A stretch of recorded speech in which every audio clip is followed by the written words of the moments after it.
Cineforum Podcast, de la Facultad de Ciencias Sociales y Artes de UNIR. Presentan Lucía Tello y Guillermo Balmori. Hoy nos engalanamos porque es una sesión muy especial en la que además contamos ni más ni menos que con el decano de la Facultad de Artes y Ciencias Sociales, que además es músico también. Le he dicho que quería presentarle con mucha más, pues nada, un poco de... Pero no me ha dejado, así que lo dejo ahí, pero que como bien dice Víctor Padilla, muchas gracias por estar aquí. De verdad, muchísimas gracias por invitarme y es un placer enorme estar aquí otra vez con vosotros. Tenemos a Guillermo Balmori. Hola, Guillermo. ¿Qué tal? Bueno, pues vamos a tener hoy una sesión, como digo, muy especial en la que vamos a abordar la relación entre el cine y la música de una manera diferente, porque estamos acostumbrados a pensar en el cine, la música, bueno, sobre todo en la vertiente cine musical, y es cierto que ha tenido mucho predicamento y que la gente conoce bastante bien todo lo que tiene que ver con los musicales, pero esta vez lo vamos a ver desde otra perspectiva, que es la perspectiva más profesional, desde la música, desde la composición, desde esa concepción muy significativa de la banda sonora y también de las músicas, la música original, la canción original de por ejemplo, El violín rojo, que es la que nos ocupa hoy, la película.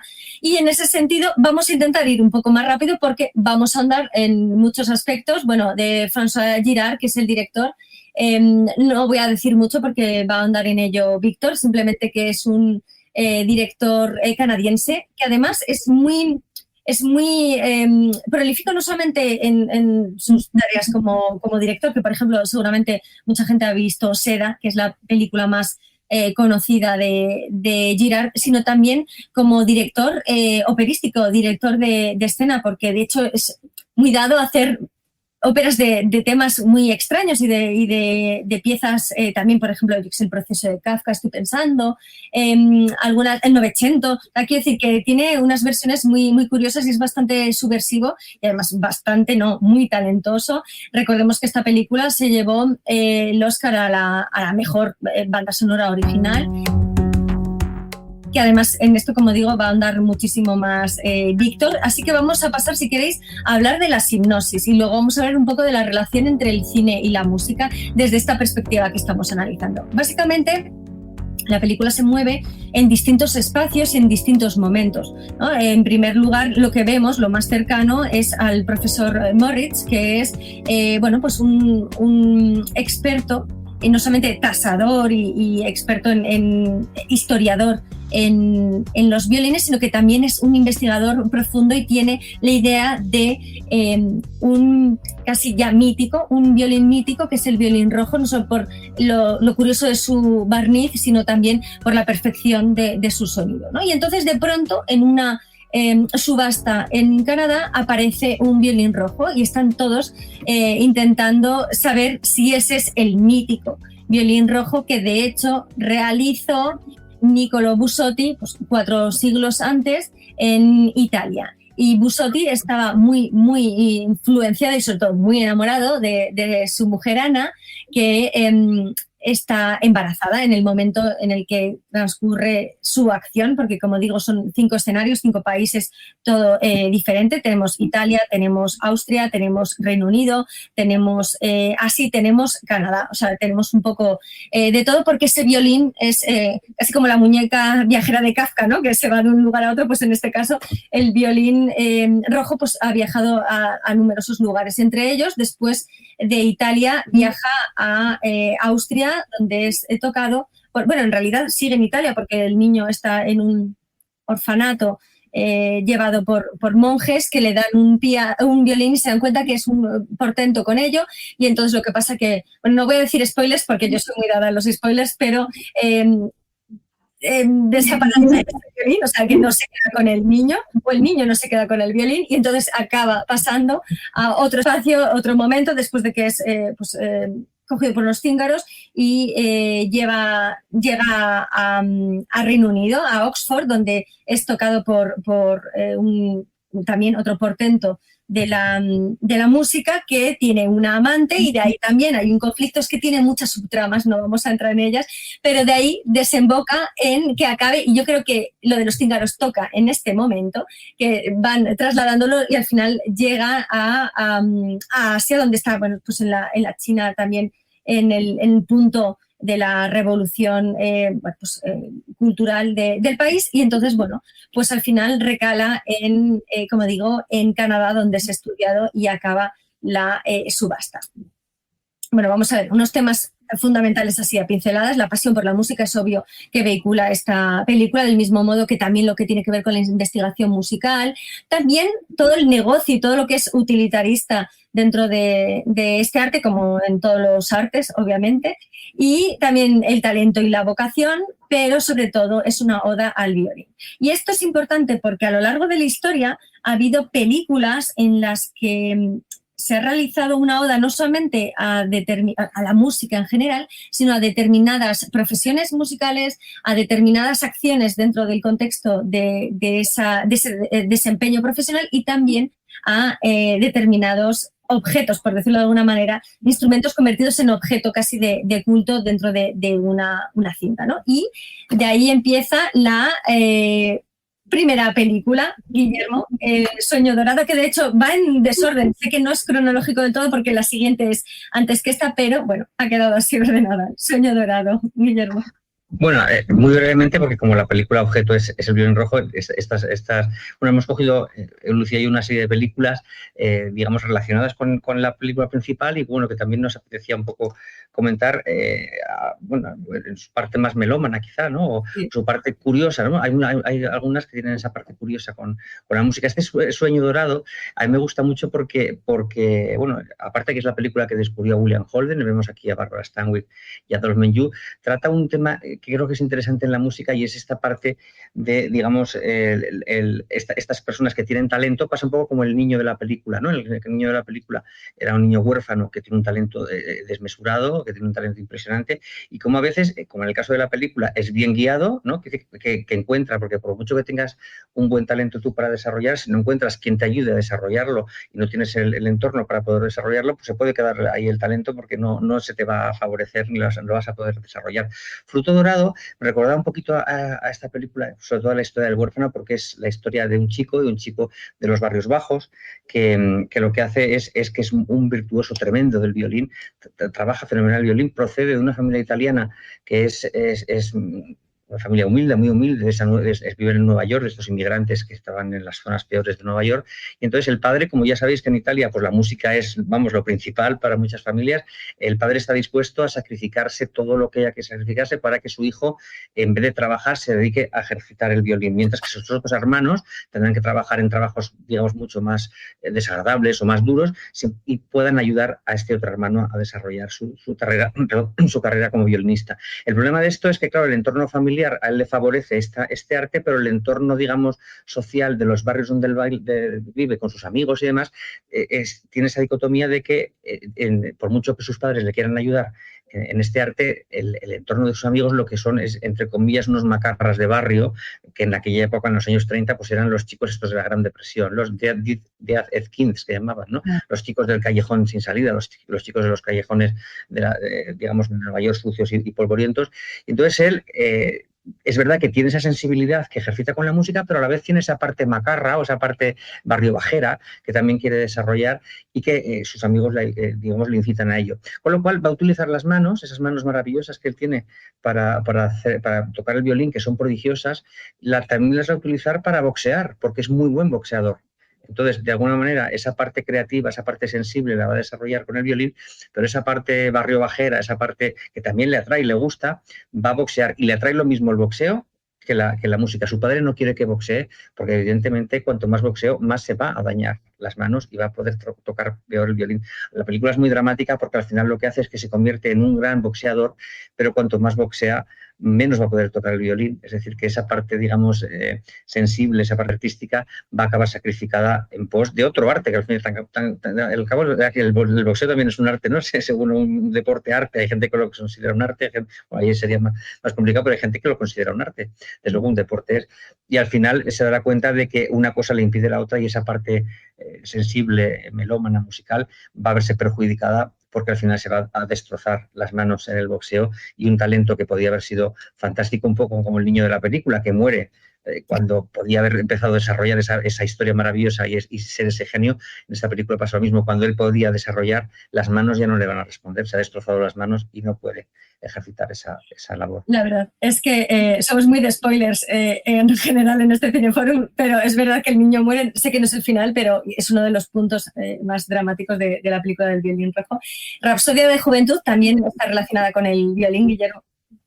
Esto viene un poquito relacionado también con la anterior. Esta película siempre me gustó mucho a mí. Es una película producida por Samuel Goldwyn en una época que había en Hollywood, llevada sobre todo por las películas de Diana Durbin. Hizo Loca por la música, en la cual ella ayudaba a una orquesta de violinistas en paro, jubilados, les ayudaba a recomponer la orquesta. Se puso muy de moda este tema. Y esta Rapsodia de Juventud ahonda un poquito en lo que acabo de decir, pero con un matiz sensible que a mí me gusta mucho. Son otra vez estos niños de los años 30, en este caso, en el anterior caso era un chico ya mayor, aquí son niños, como estamos viendo en la foto, son estos niños de los años 30 que no tienen cultura, no tienen casa, tienen casa, pero vamos, chabola, ¿no? Como quien dice, con estos padres, unos borrachos, otros niños maltratados y demás, que se dedican a robar en las carteras, ¿no? En Nueva York, en las zonas ricas. Entonces, una vez están, no sé si es en la entrada de un teatro de estos buenos, de un auditorio de estos de Nueva York, roban una cartera y se encuentran que solo tiene 2 entradas para el espectáculo que va en ese momento, que es un concierto de música clásica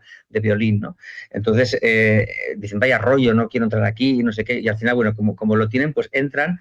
Y resulta que mientras uno de los 2 chicos dice, esto es un rollo, me quiero ir, esto no vale para nada, me estoy aburriendo, el otro niño se queda embobado porque él nunca había escuchado un violín ni la música clásica, no había tenido oportunidad de percibir esa cultura. Entonces él se queda obnubilado como un mundo que se le abre gracias a la casualidad de unas entradas que ha robado y que quería sacar otro provecho, y a raíz de ahí se descubre que es un gran violinista. Y esto a mí siempre me ha dado que pensar, pues eso, la gran cantidad que la película El violín rojo también a veces incide en alguna de sus historias, como muchos talentos, no solamente en la música, en la ciencia, científicos, literatos, autores de cualquier tipo, pues habrán quedado genios sin poder desarrollar, habrían sido quizá el mayor genio de la historia, pero como no han tenido ese entorno digamos, propicio para ello, pues se quedan en la nada. En esta película, este chico al final, gracias a que ha descubierto de casualidad que le gusta la música clásica, que le gusta incluso la ópera, después le gustará y demás, pues va a poder encontrar pues una escuela, la típica escuela para niños así, que no tengan posibles,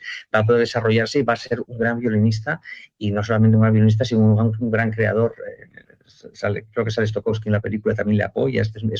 Vamos, sobre todo incidiendo en eso, ¿no? En que muchas veces el talento en sí mismo, el talento que puedas tener, si no te ayudan a desarrollarlo, el talento musical, si no encuentras a alguien que te apoye, pasaba con el niño del orfanato de la película, si no encuentras mecenas que le ayude, por mucho que tú tengas el talento, por ti mismo a lo mejor no vas a poder llegar. Y eso, en su parte positiva o en su parte negativa, creo que es una buena reflexión para hacer. Pues la película me gusta. 6 destinos. 6 destinos. Bueno, esta película me recuerda sobre todo ¿El qué, perdón? Que te tocan muchas seguidas a ti, lo siento. Bueno. Esta película la traigo también a colación aquí porque tiene que ver con la película del violín rojo, en el sentido de que el violín va pasando de mano en mano, que esto da lugar a una película estupenda de episodios, que estas películas de episodios nos suelen gustar mucho, no hay muchas en la historia del cine, porque lo que te permite es meter, en este caso además la película mete muchas épocas diferentes, porque el objeto, digamos, nunca muere, con lo cual va pasando diferentes generaciones. En esta película, en 6 destinos, lo que pasa de mano en mano es un frac que empieza siendo diseñado por un sastre estupendo para un señor de la alta sociedad, acaba denigrándose, acaba pasando, degradándose, o sea, gastándose, apolillándose, intercambiándose, por así decirlo, va pasando ese frac de mano a mano y al final acaba siendo un espantapájaros, sirviendo de espantapájaros en un campo, ¿no? La parte musical, la parte aparte de esto del objeto que va pasando de mano a mano, que a mí me gusta, es que estamos viendo aquí a Charles Laughton en la foto con Elsa Lanchester, y es que una de esas historias, ese frac va a ser utilizado para este señor que estamos viendo, que es Charles Laughton, que es un compositor maravilloso, pero que tiene carece de una virtud que a veces es importante en el mundo de la música, que te diría casi como en cualquier mundo, que es que no se sabe promocionar, no se sabe publicitar.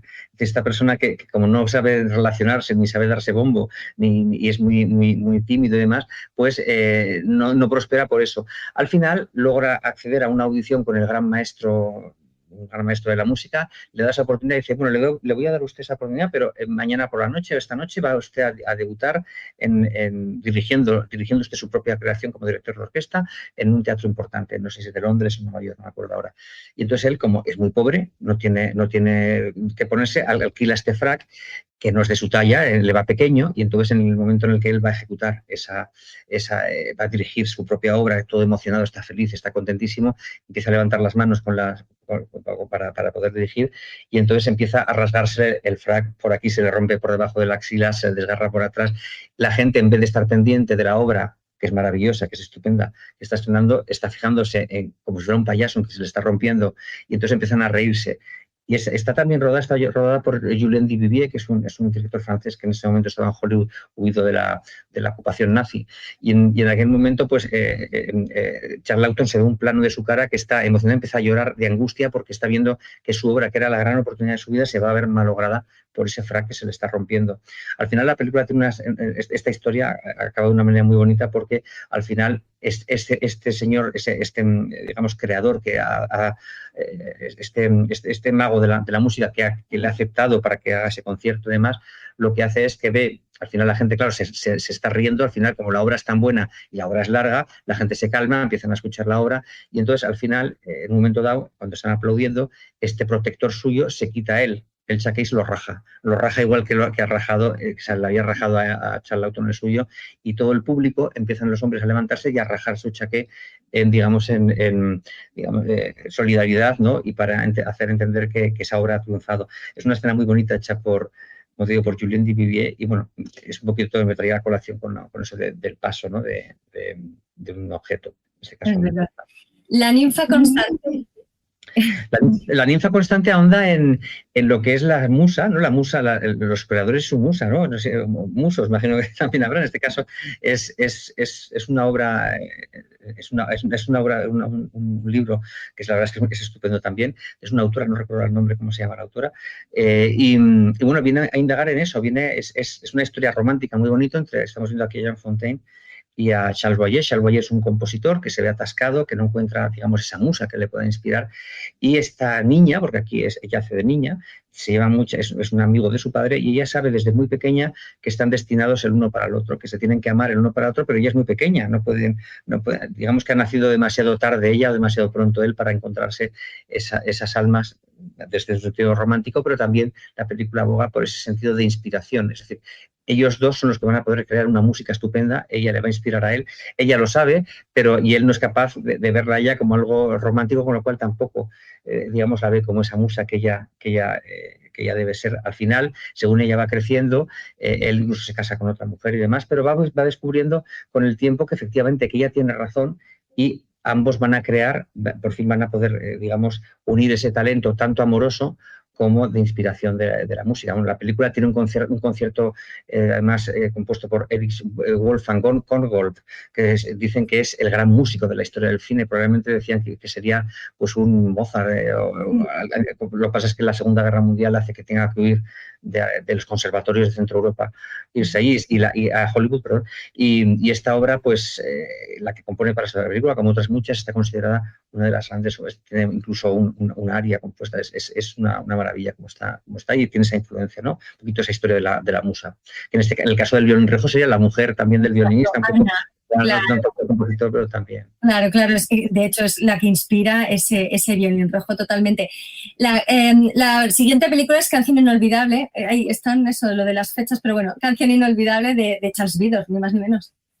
De Charles Vidor, además, en el año 45, un año antes de dirigir Hilda, fíjate que este director tan famoso por esta película, dirige esta canción inolvidable que está basado en la historia de Chopin, pero con George Sand y demás, que es la historia más popular que conocemos. Pero a mí lo que me interesa de esta película es el papel que hace Paul Mooney en esta película, que lo que hace es hacer del maestro que descubre a Chopin siendo pequeñito, o sea, pequeño, un niño prodigio, le va upando, le va ayudando, le va introduciendo en esa sociedad parisina, digamos, pues artística, incluso de la alta sociedad, que a veces van pues eso, bastante parejas.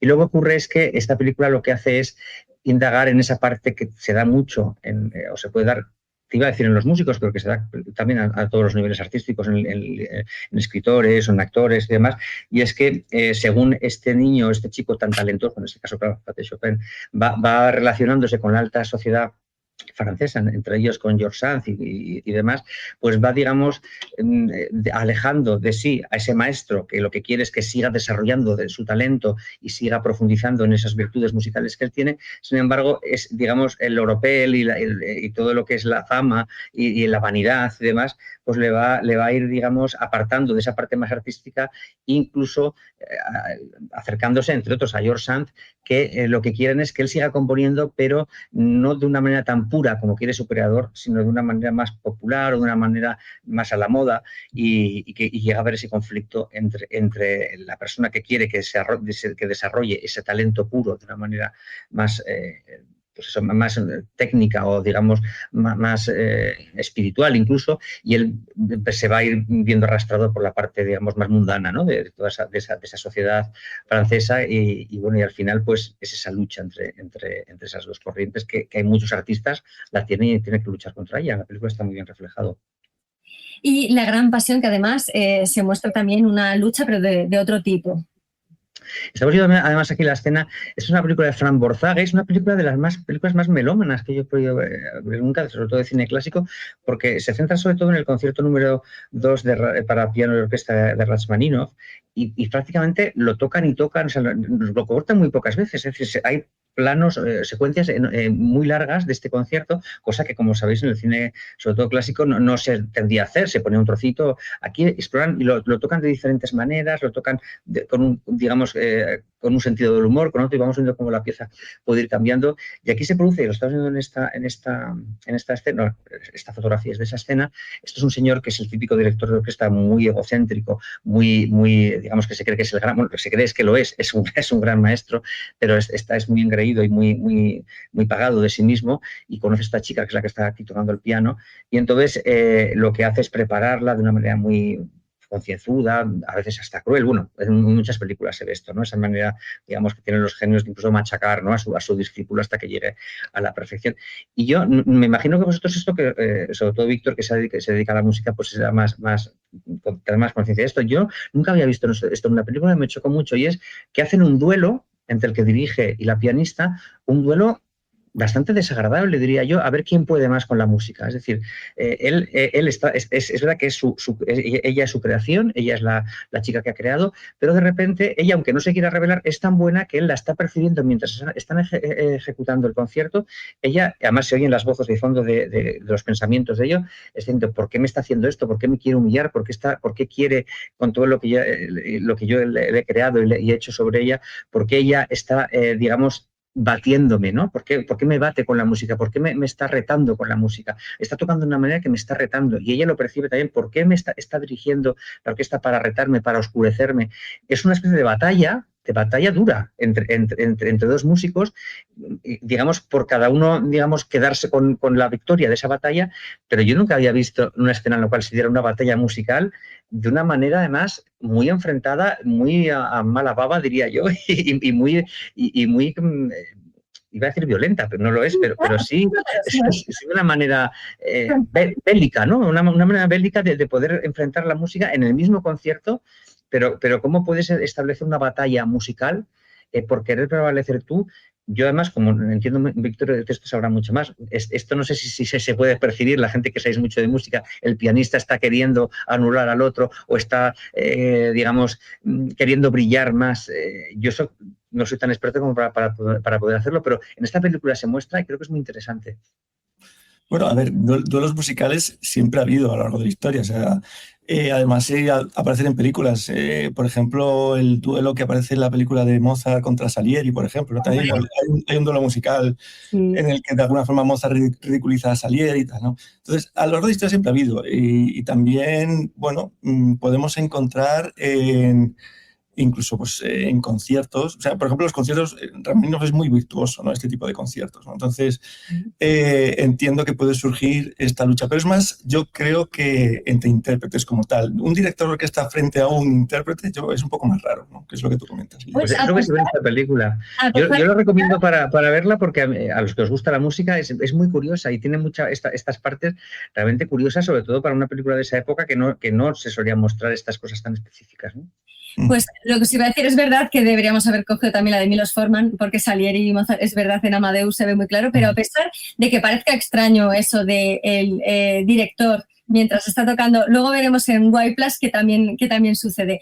Hacia la felicidad es una película de Bergman en la que hay también un conflicto entre dos, están dentro de una orquesta, tocan el violín, lo que pasa es que acaban contrayendo matrimonio, ella era la única mujer de la orquesta y él está frustrado porque no llega a ser brillante, ella es brillante pero tiene que dejarlo por la maternidad y en realidad ella se ve como se resigna, pero él acaba muy frustrado, acaba odiando a su mujer y luego, spoiler también, cuando ella muere se da cuenta del talento que tenía, de todo el sacrificio que había hecho y a pesar de eso, de lo poco que había sido, había estado pues, en gratitud con ella.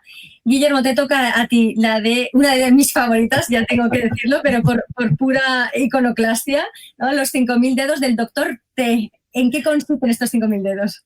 Bueno, los 5.000 dedos del Dr. T es una, no sé si calificarlo musical porque se llama ciencia ficción, fantasía, ¿no? Una película fantástica en la cual, pues es curioso, yo no sé de dónde procede esta historia, pero viene a ahondar en estos niños que las madres o los padres quieren que toquen el piano, pero que ellos ni están dotados para hacerlo, ni les interesa lo más mínimo, ni incluso lo que tocan pues no merece la pena, es un poco dinero tirado, entre comillas, ¿no? Porque si no van a poder sacar nada de ellos. Este niño que está atormentado por su madre porque quiere que toque el piano y él no tiene aptitudes para ello, lo que hace es tener una especie de pesadilla en la cual se imagina que va a un reino en el cual hay un señor, un profesor de música, que además es interpretado en el sueño por su propio profesor de música de la vida real, que lo que quiere es reclutar pues un montón de niños hasta que hagan 5.000 dedos para tener 5.000 deditos que toquen un piano gigantesco y los trata como si fueran pues, los esclavos de las pirámides, los tiene con un látigo allí para que vayan en ese piano gigante. Ves que él tiene una manita aquí en la cabeza, nosotros lo estamos viendo, una manita aquí en el sombrero.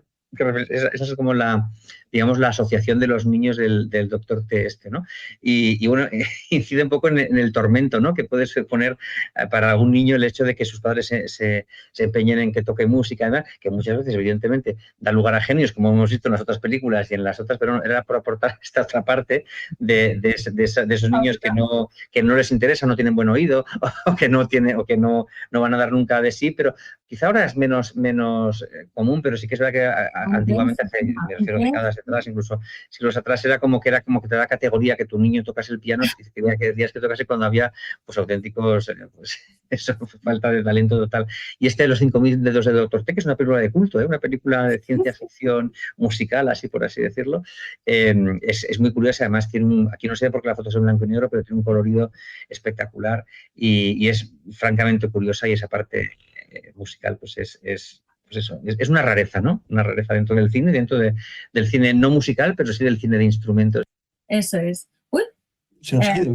Sí, no, pero volverá. Yo creo que es que ha dado sin querer a salir. Bueno, no pasa nada porque retomo yo con El flautista de Hamelin, que todos sabemos la historia. Esta es una TV movie, además aquí con Van Johnson, que además está también Claude Rains. Pues ya sabemos la historia de que a través de esa flauta puede acabar con simplemente, ¿no? Pues está infestado de ratas y bueno, él consigue llevarlo. Es una de las primeras TV movies, por cierto, pero bueno, que tiene una gran calidad y bueno, ahonda un poco en la historia que conocemos, ¿no? Siguiendo también la estela de películas que están encomendadas prácticamente a un instrumento, tenemos El arpa birmana de Ichikawa, que es uno de los directores paradigmáticos del cine japonés. De hecho, esta película se la dedica a un tipo de instrumento que es, obviamente, es una arpa de Birmania que toca un soldado japonés durante la Segunda Guerra Mundial, que además tiene a todo su regimiento, están cantando constantemente para no permitir que decaiga el ánimo, pero cuando se da cuenta de lo que está viendo, del horror, lo que hace es raparse la cabeza, ingresar dentro de un templo budista y tocar solo su arpa. Lo que pasa es que se da cuenta que toda su guarnición está fatal, claro, porque cuando termina la Segunda Guerra Mundial el eje pierde y por lo tanto Japón también pierde, y entonces vuelve y les toca el arpa para que se den cuenta que tienen que tener el ánimo alto, ¿no? Es bellísima, es preciosa, y si alguien no la ha visto es fantástica. Luego está El violinista en el tejado, que es la adaptación del musical de Broadway. Hemos dicho que no íbamos a tocar mucho los musicales per se, pero bueno, es una adaptación que también incide también en lo mismo. Si os dais cuenta, el violín es prácticamente, primero es el violín, después es el piano, de lo más tocado en la historia del cine. Es muy difícil que ahonden en otros instrumentos, que por supuesto también hay, pero son los más paradigmáticos, y El violinista en el tejado en realidad va de una familia ucraniana que es judía, y todo el conflicto que está teniendo acerca de la situación política, y sobre todo, bueno, a nivel familiar, de lo que es la pérdida de las tradiciones. Tiene que casar a todas sus hijas, se siente de alguna manera despreciado porque no se quieren casar de la manera en la que él pretende, y bueno, es una trama que tiene más que ver con lo familiar, pero aquí es Si yo fuera rico, que seguramente todo el mundo, todas esas personas que dice Guillermo que de alguna manera se han acercado a la música porque se lo decían, se lo pedían o incluso estaban obligados a ello, seguramente habrán tocado esos acordes. Luego está El tambor de hojalata. Debo reconocer que ni me gustó mucho la novela de Günter Grass. No, tampoco me ha gustado mucho nunca esta película, y sin embargo sí que valoro, además de su realismo mágico y de toda la intencionalidad de alguien que no quiere crecer porque no le gusta lo deteriorado del mundo. Sí que es verdad que es una de estas películas que se consagra por entero a esa imagen, la imagen del tambor. Ese tambor de hojalata se lo regalan al niño, a Oscar, al protagonista, cuando es pequeño, y él se niega a crecer. Además se da un golpe mortal para que de alguna manera él renuncia a crecer, y ese tambor ejemplifica pues ese sentido infantil, y sobre todo también que va en contra de todo. Entonces cada vez que grita, cada vez tiene una voz que rompe todos los cristales, lo rompe todo, pero cada vez que se enfurece toca el tambor. Pero como digo, tampoco es no sé si lo habéis visto, pero tampoco es lo más. Luego Gosu, el violonchelista, es verdad que es extraño que traigamos a colación de esto también una película de animación, pero bueno, Takahata, que es uno de los grandes directores, ¿no?, con Miyazaki del anime japonés, pues también encomienda una película entera a un violonchelista, a un niño que es malísimo tocando, pero malísimo, y lo van a echar de la orquesta, y sin embargo por la noche van animales, pequeños animales japoneses, además, algunos de ellos muy, muy característicos, a enseñarle le ponen determinadas pruebas, y él las va cumpliendo, y no se da cuenta que cada una de esas pruebas lo que hace es capacitarle para el examen que van a hacer en la orquesta, y al final acaba siendo miembro, ¿no?, de ello. El piano, aquí sí hay que ponerse en pie porque es una de las mejores películas de las que traemos también. La importancia del piano radical es ese piano que una mujer que por culpa de un trauma se queda muda, no habla, la única manera que tiene de expresarse es a través del piano. Su padre arregla un matrimonio, es el siglo XIX, con ella es escocesa, pues con un hombre neozelandés, se marcha a Nueva Zelanda con su hija. El hombre, cuando la ve allí, no necesita ni que hable ni el piano, entonces dice, pues el piano se queda en la playa, entonces se lo compra un vecino a cambio de que ella le dé clases.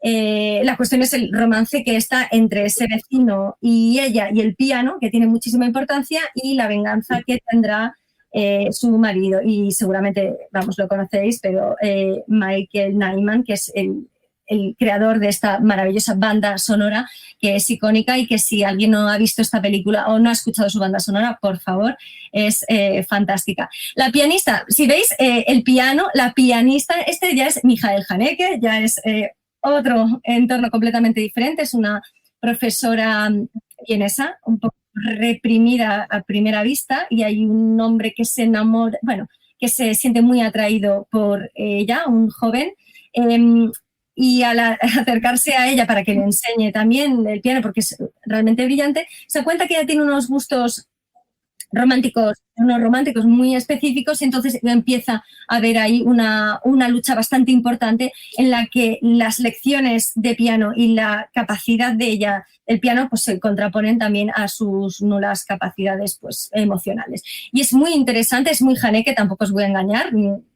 Puede que haya gente que no aguante 10 minutos, pero bueno, si dais una oportunidad, tiene también muchísima relevancia. Y de Haneke, que es importante, a Polanski, el pianista, como no, es una de las fundamentales. Si habéis visto El piano, la pianista y el pianista, hay cierta obsesión en el mundo del cine con esta realidad. Bueno, si habéis visto, es del gueto de Varsovia, de cómo en Polonia fueron poco a poco arrinconando a los judíos, y cómo él, que era un magnífico pianista, que por cierto también tocaba Chopin, es curioso, que el final, de hecho, otro spoiler, es él tocando la polonesa, de hecho, que también sale en Eugenia de Montijo, que no le hemos añadido porque ya sería tremendamente complejo esto, pero también hay una película española en la que ahonda un poco en esa obra, ¿no? Y bueno, todos la habéis visto, es un drama, bueno, es una tragedia humana, y también una película fascinante.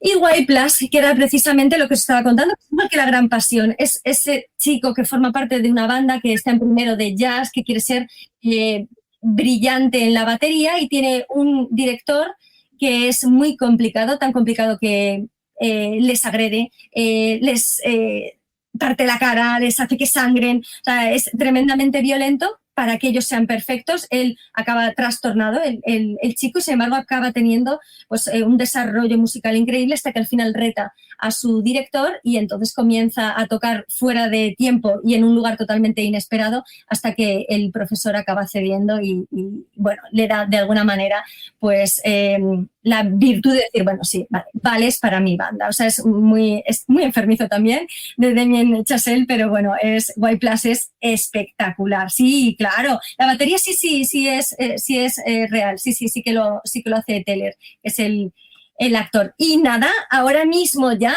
te prometí como 40 minutos, hemos hecho 37, de verdad que yo, que voy a 1,5 hablando, he intentado hacerlo. Pero nada, que ahora toca todo, absolutamente todo para Víctor, y que nos expliques un poco más después de esta pequeña presentación, introducción con respecto al cine y la música. Si quieres, ¿quieres que ponga directamente el PPT? Exacto, muy bien. A ver, pon aquí el PPT. Oye, me parece fantástico. Muchas gracias por este repaso tan estupendo de la historia del cine, ¿no? Con respecto a la música, que creo que ha sido estupendísimo. Vamos. La banda sonora es estupenda porque está pensada. El compositor no es el típico compositor de música de cine. El compositor es compositor sobre todo de música orquestal, música sinfónica, ¿no? Entonces el tratamiento que hace de la música es bastante distinto al de una banda sonora más tradicional, ¿no? Bueno, ahí pongo simplemente una breve reseña del compositor, que nace en 1938 en Nueva York, estudió composición en Columbia, y él es profesor en Estados Unidos, creo que la Juilliard, ha estado durante muchos años ejerciendo de profesor. Como tal, lo que decía, no es un compositor especializado en bandas sonoras, porque realmente solo ha escrito 3, que son estas que pongo aquí. Están El violín rojo, Revolution y Altered State. Y esta última, pues, se llevó el Oscar a la mejor banda sonora. Luego comentaré cómo está hecha. Lo más interesante es que os comentaré un poco cuál es cómo afronta el compositor esta película, ¿no? A ver, si sigo para adelante, ¿dónde está aquí? A ver, para aquí. Vale, ya está. Y se me ha ocultado. Vale, entonces, ¿cómo organiza el compositor o cómo plantea el compositor la banda sonora? La historia, como ya comentó Lucía, es de la historia de un violín, ¿no? Que va evolucionando desde prácticamente finales del Renacimiento, principio del Barroco, hasta el siglo XX-XXI, ¿no? Bueno, el siglo XX, porque la película es de 1990. Vale. Gracias, Lucía. Entonces,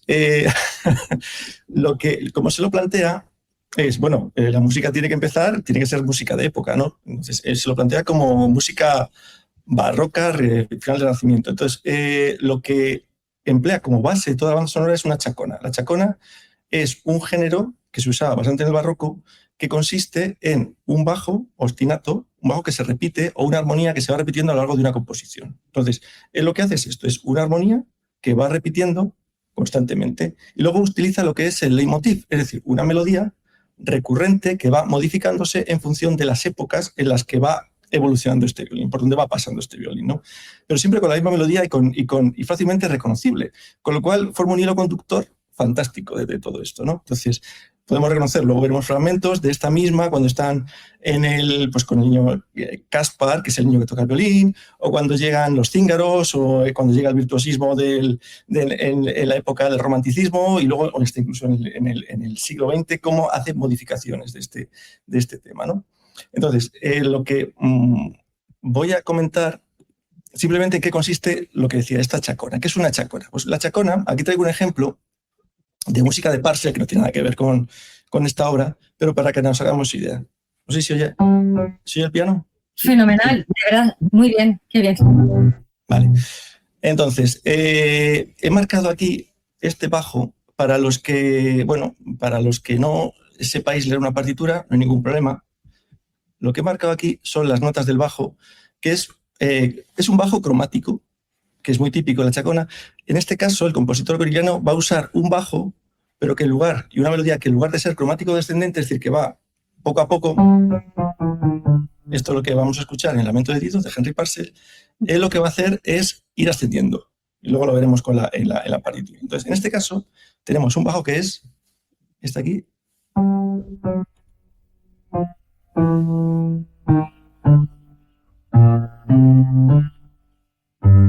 y sobre este hace la melodía.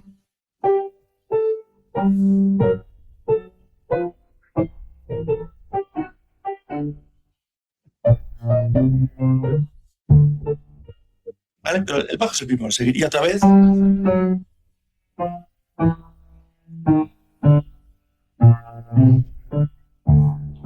Y así seguiría hasta que acaba la composición, ¿no? Es un bajo que se va repitiendo constantemente. Vamos a escuchar un fragmento del Lamento de Dido, que lo tenemos ahí preparado para que lo veáis, y luego ya me meto directamente con lo que es la composición de la banda sonora. A ver si me permiten aquí. Sí, qué maravilla, porque yo que ya lo he oído, claro, ahora que tengo la explicación, tiene todo el sentido. ¿Lo pongo? Sí, por fin. Vamos a poner un poquito más grande, un segundito, para que el que sepa leer música puede ver perfectamente el bajo cómo está sobre la partitura. Vamos a ponerlo, un fragmento.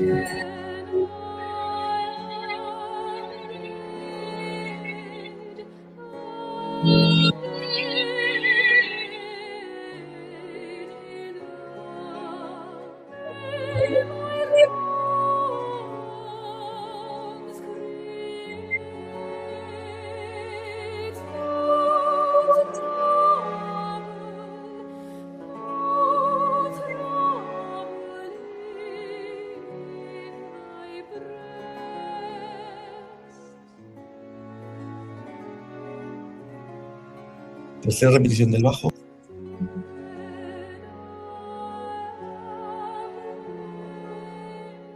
Bueno, porque es un bajo que habéis visto que se repite constantemente y va a una melodía, no he puesto el área entera, solo un fragmentito. Entonces, el compositor coge esa idea cromática que tenía, por ejemplo, en esta chacona que acabamos de escuchar de Henry Purcell y lo hace de forma ascendente. Entonces, lo que es la chacona es esta.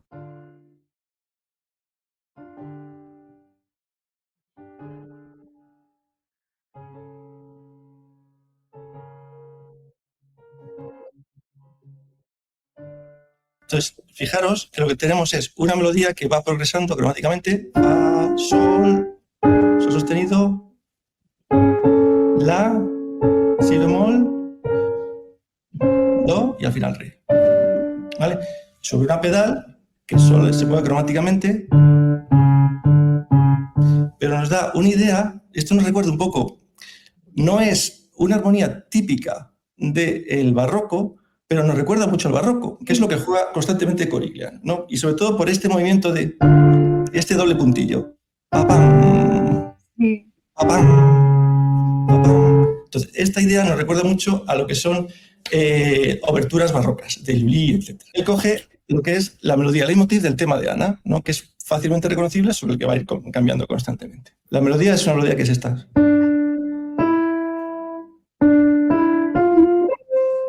Sí.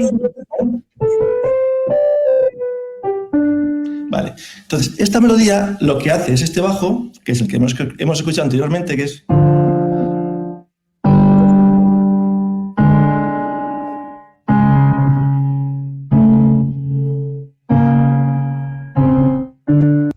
¿Vale? Que es lo mismo de la chacona. Entonces, si juntas las dos, le queda esto.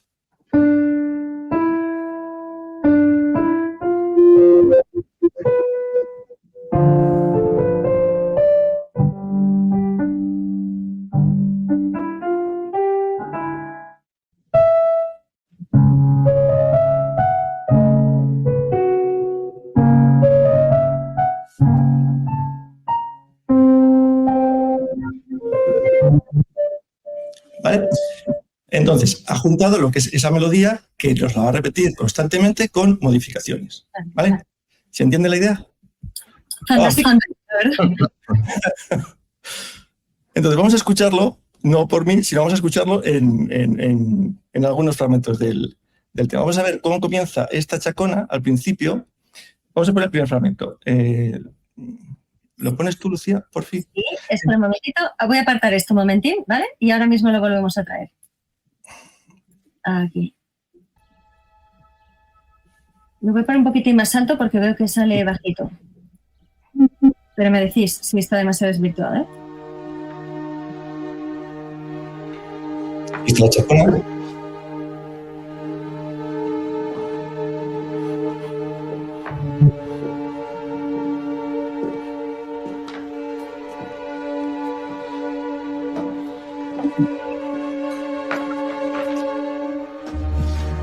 Una repetición.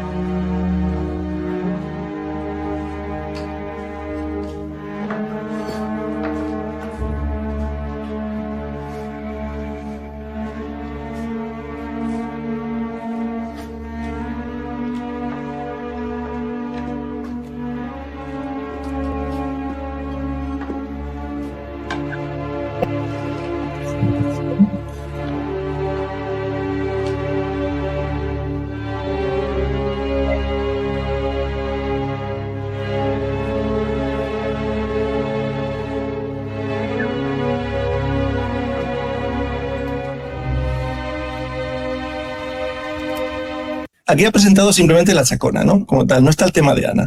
Fijaos que al principio, cómo ha comenzado con un efecto que no es habitual, que es muy de música contemporánea de la segunda mitad del siglo XX, que es esta especie de sonoridad. Vuelvo un segundo a lo que es en mi PPT. ¿Se ve, no? Muy bien. Vale. Bueno, simplemente un detalle de cómo está escrito, que no es habitual este tipo de efectos en música de cine, ¿no? Que son, esto es un detalle de la partitura, en el que lo que usa para crear ese efecto son no directamente poner todas las notas, sino cajitas en los que el instrumentista tiene que ir haciendo una serie de notas rápidas y lo que crea es esa confusión, esa sonoridad tanto confusa que coincide con la confusión de la imagen al principio. Al principio veíamos como que violines como desdibujados y tal, entonces usa ese efecto que es muy apropiado con la imagen, ¿no? Entonces,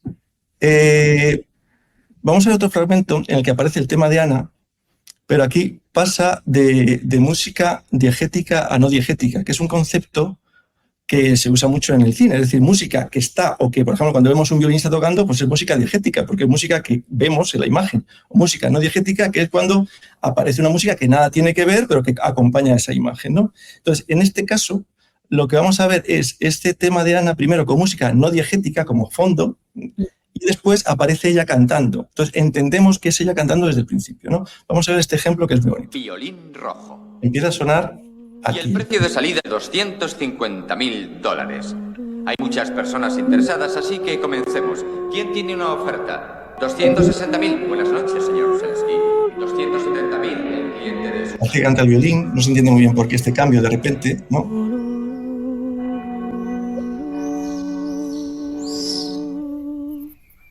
Y aquí vemos la imagen.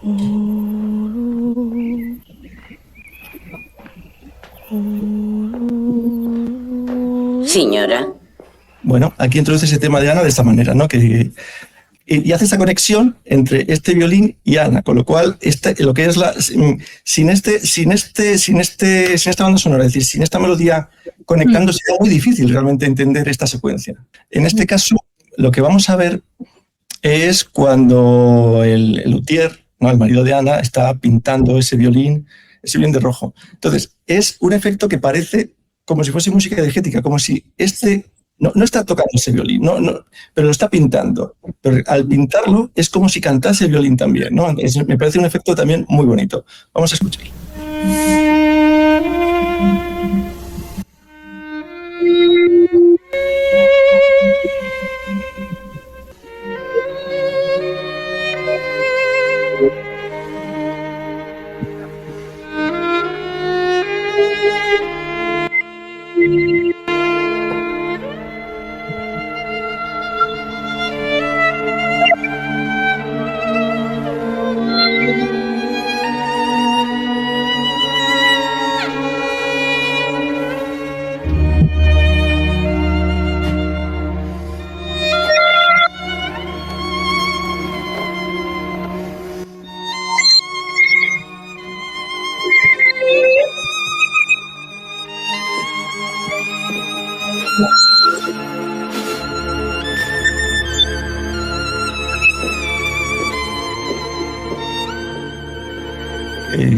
La fuerza que le da a la imagen es tremenda, ¿no? O sea, esta soledad del violín que queda al final, que parece un chillido, parece un grito del propio violín, ¿no? Eso me parece fantástico.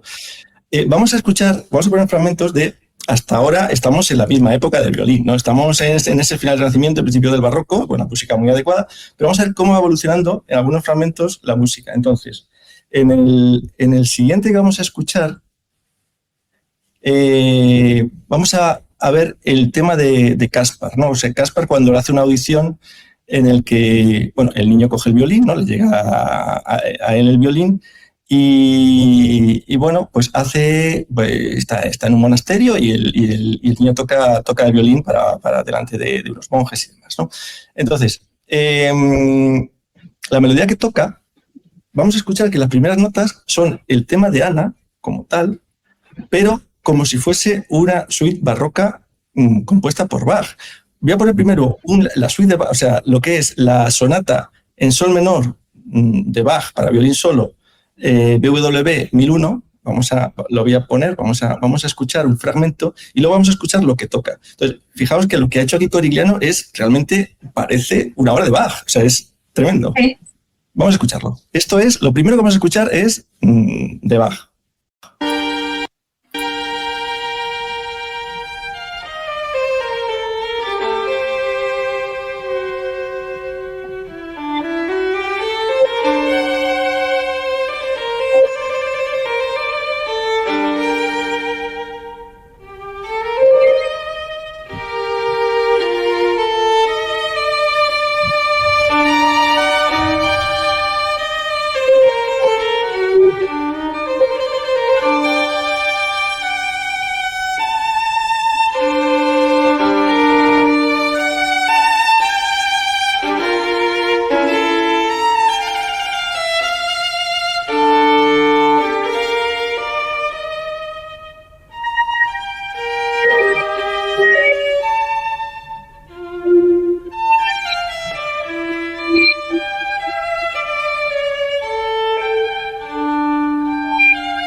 Vamos a escuchar hasta aquí y vamos a poner a Caspar tocando el violín. ¡Oh, qué violín tan extraño! Nunca había visto uno igual. Lleva aquí 100 años. Es muy grande para un niño. Mirad qué manitas tiene. Debería tocar con un violín de niño. Incluso Mozart, que en paz descanse, tocó en Versalles con un violín de niño. No es nada vergonzoso. ¿No te gustaría tener uno más pequeño? Este le gusta. ¿Oh? Pues que lo pruebe. Toca, hijo mío. Toca. Toca.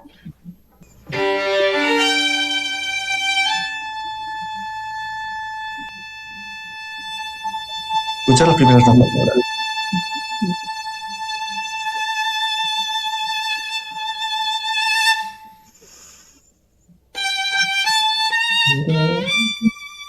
Voy a anotar el tema de Diana.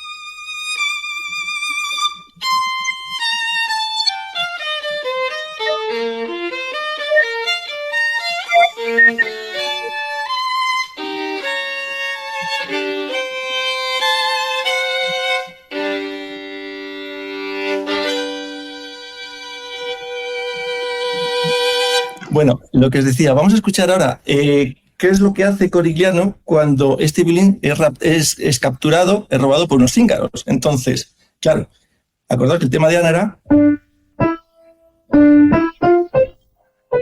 Bueno, esto no suena muy cíngaro, ¿no? Entonces lo que hace es coger esas mismas notas, en lugar de... hace...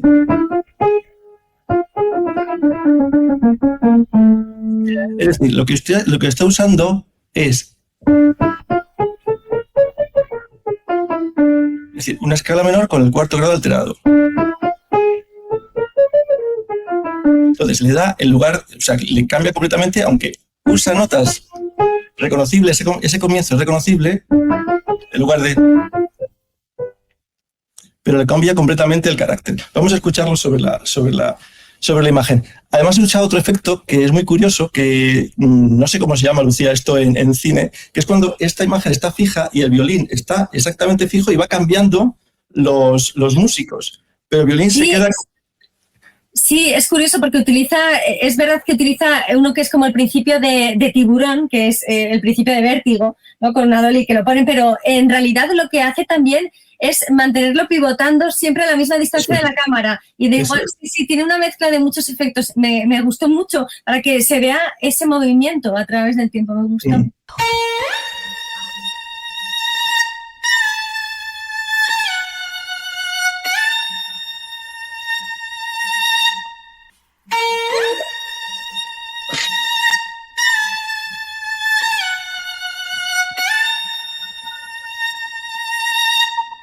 Ahora viene el tema de Ana.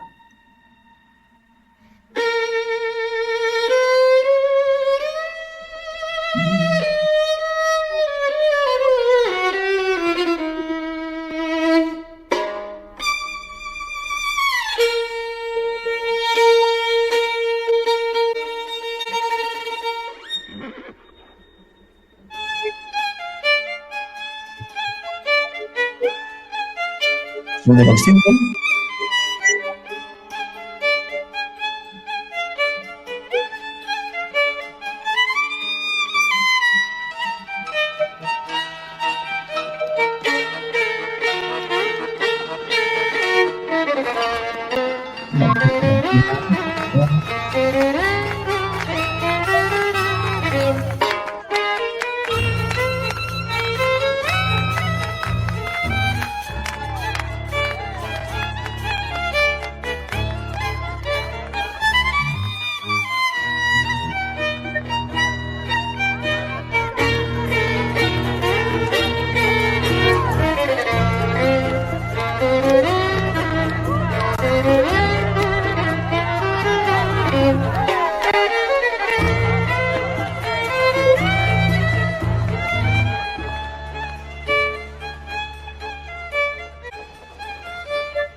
Qué maravilla.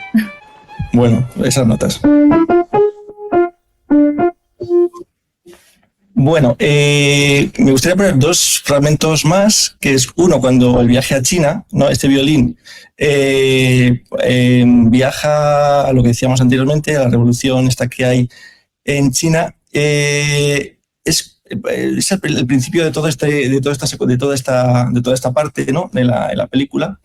Entonces, hay un par de efectos que me parecen muy, muy interesantes, ¿no? Primero, cuando está viajando en el barco, ¿no? Donde hace un efecto que se confunde parece un efecto de sonido más que banda sonora, ¿no? Entonces queda como un tanto emborronado, difuso, no está muy claro, ¿no? Y luego cambia completamente cuando ya cambia la imagen, ya estamos directamente, ¿no? Estamos en el país y este violín al final se vende a un anticuario o algo así, ¿no? Y cómo aparecen como una serie de melodías que son un poco el tema de Morriz, que luego lo vemos, pero aparece el tema claramente cuando hay una imagen, o sea, hay como la cámara parece que entra en la tienda y hay un momento en el que realmente ilumina el violín o el violín hace un primer plano de ese violín, ¿no? Entonces ahí es cuando aparece perfectamente sincronizado con el tema de Ana en primer plano. Vamos a escuchar todo eso. 260.000. Buenas noches, señor Ruselsky. 270.000 el cliente de Susana al teléfono. 280.000, señor Ruselsky. 300.000 al fondo de la sala. 320.000. Susana, una oferta. 400.000 al fondo de la sala. Ahí está. 400.000. Una por teléfono. 420.000. 430.000.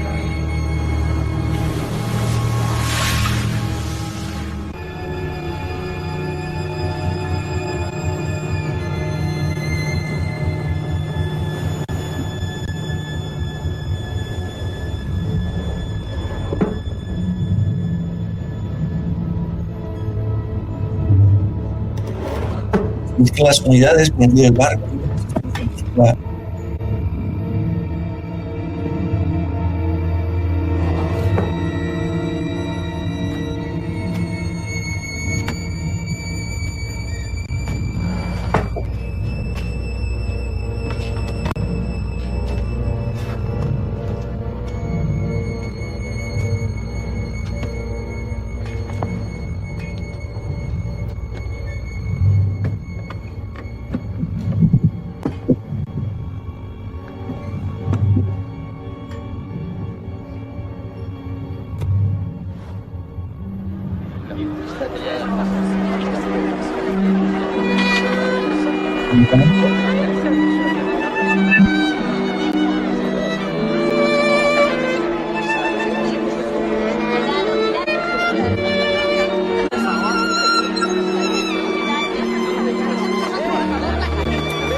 Bueno, a mí me parece estupendo, o sea, me parece preciosa toda esta parte. Es exquisito el tratamiento de la música con respecto a la imagen, a mí por lo menos me lo parece, ¿no? Sí, además utiliza muchos encadenados para que no vayamos viendo todos los cortes, pero hay una cosa que visualmente me gusta mucho en la película, que es cómo juega o sea, es muy difícil que veamos el violín apoyado como en paz. Siempre está colgado de una manera muy alegórica acerca de la situación de Ana y o sea, de todo lo que al final, en la última escena ya cobra sentido. Pero el que siempre esté colgado de esa manera casi de carnicería es muy llamativo. Sí, totalmente. Y aquí cuando le quita esta especie de perlita que tiene ahí en la voluta del violín, ¿no? Que parece que chilla el violín, parece que se queja, le ha hecho daño, ¿no? Es un poco... Es que... Sí, una reacción. Bueno, el último fragmento que me gustaría poner, a mí me gusta mucho porque hay un segundo tema que aparece, que es el tema de Maurice, que es este experto que, bueno, haciendo spoiler, finalmente se va al violín y demás, ¿no? Juega con este tema que introduce el tema de Maurice y luego juega como aparecen los dos temas conjuntos en contrapunto, o sea, aparece el tema de Ana superpuesto al tema de Maurice. Primero aparece solo Maurice, lo vais a ver, hay una parte sin música y luego aparecen los dos temas. Entonces, es como parece que Maurice está pensando en el violín y el violín suena en su cabeza, ¿no? Entonces, es un efecto musical precioso. Vamos a verlo. No, es imperdonable. Me mintió a mí. Lo supe en cuanto vi ese violín. Y se lo dije. Ese instrumento debía ser mío.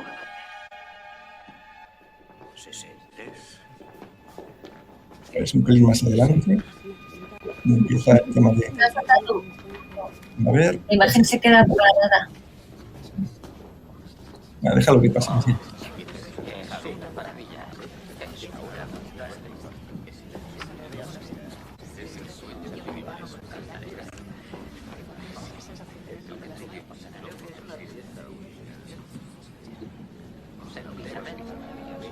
Aquí.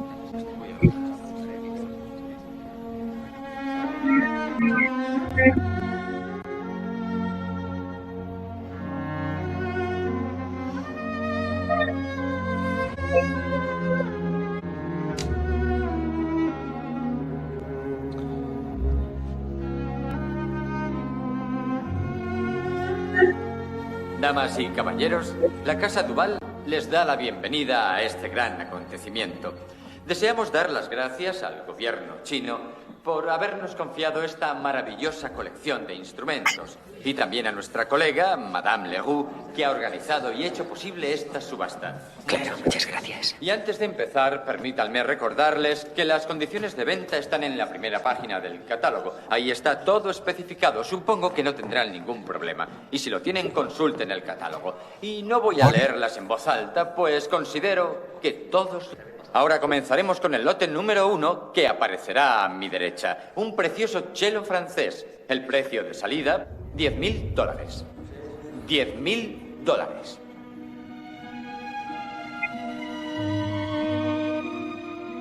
¿Veis?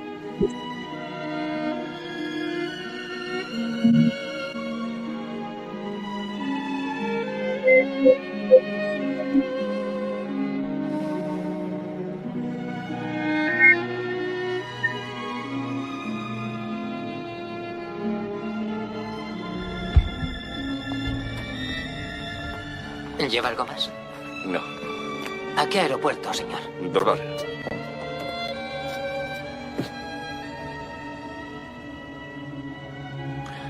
Pero antes pararemos en otro sitio.